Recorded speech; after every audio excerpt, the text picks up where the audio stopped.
society from the love of oneself, and the whole from the part.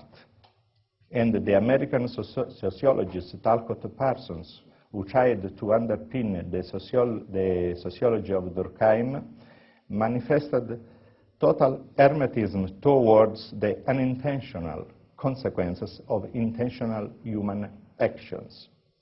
Suffice it to say that in his extensive exposition of Weber, he referred only in passing to unanticipated effects of action, which actually play a very important role in Weberian sociology.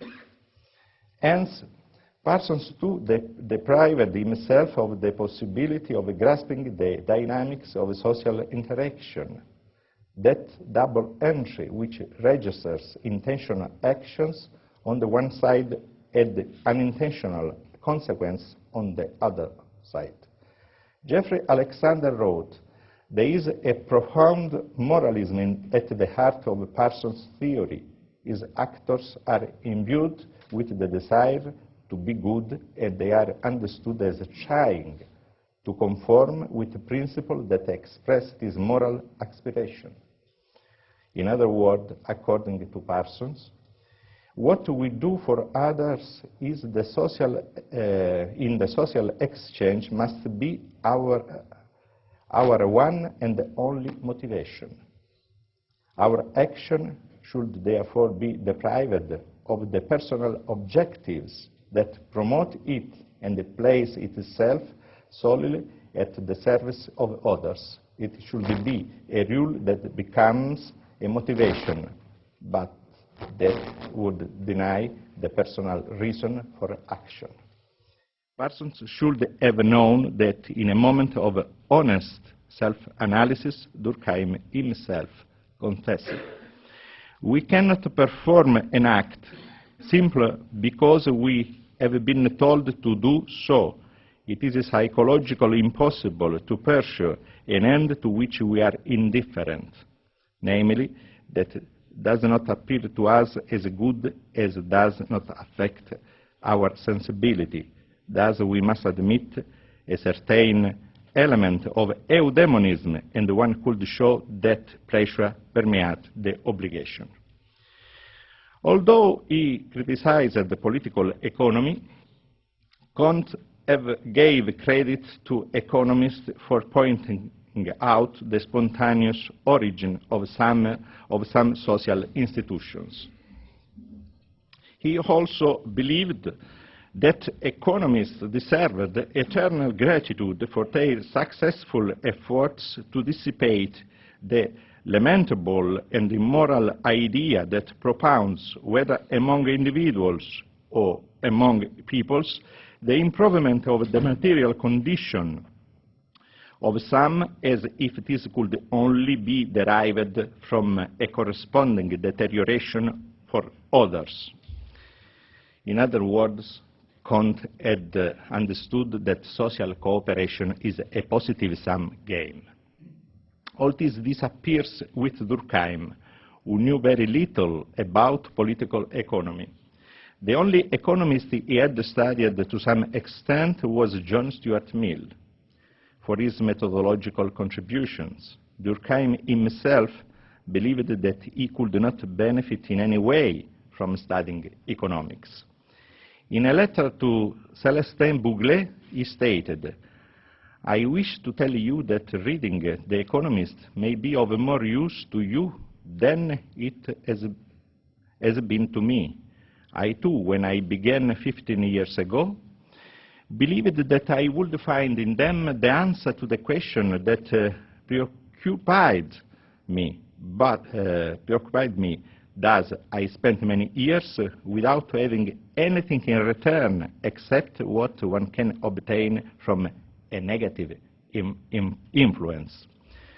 Moreover, in an essay on German economists, Durkheim even associated Karl Menger, the founder of Austrian School of Economics, and a vigorous opponent of Gustav Schmoller, with Schmoller himself and with Adolf Wagner, both Catheter Socialistes of the chair.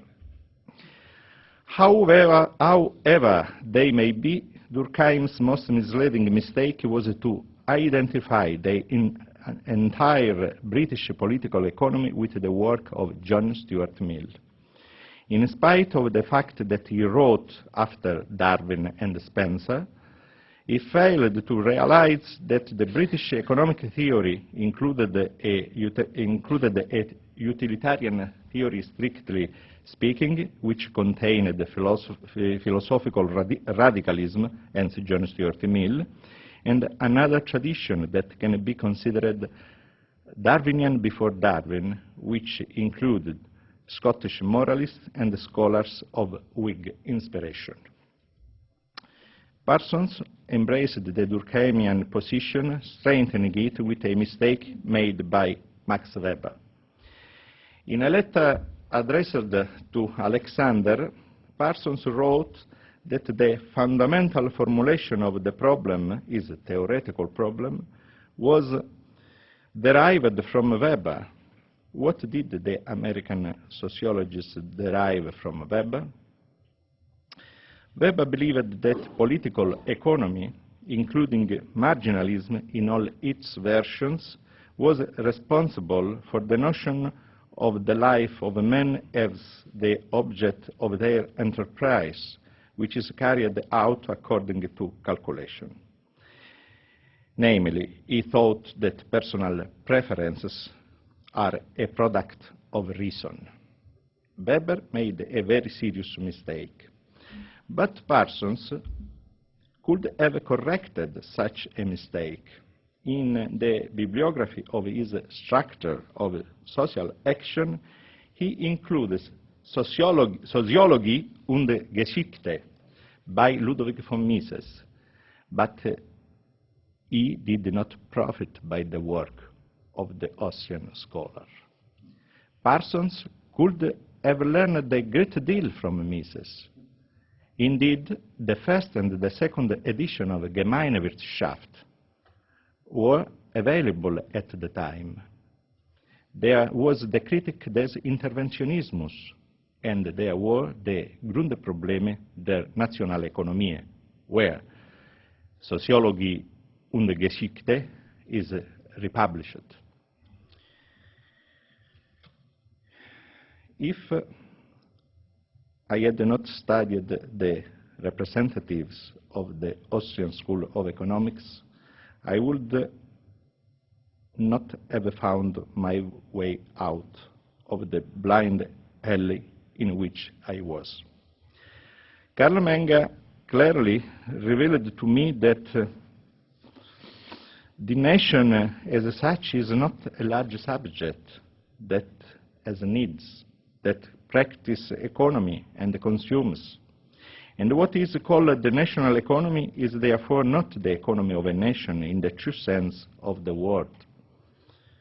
National economy is not a phenomenon analogous to the singular economies, is not a large singular economy. And Eugen von Bembawerk showed me how, by reifying the collective concept, one makes the flagrant mistake of duplicating reality. Freeing me from the million puppet represented by the Homo economicus, Ludwig von Mises placed me before a human action that is always economic, not for the ends it pursues, but for the means always scarce we dispose of. Mises also helped me to understand that what we do for others, we do in our own interest. That is not there is no conflict between the interests of society and those of the individual. In isolation, the individual cannot obtain his ends, whatever they may be. The sacrifice he makes for the maintenance of social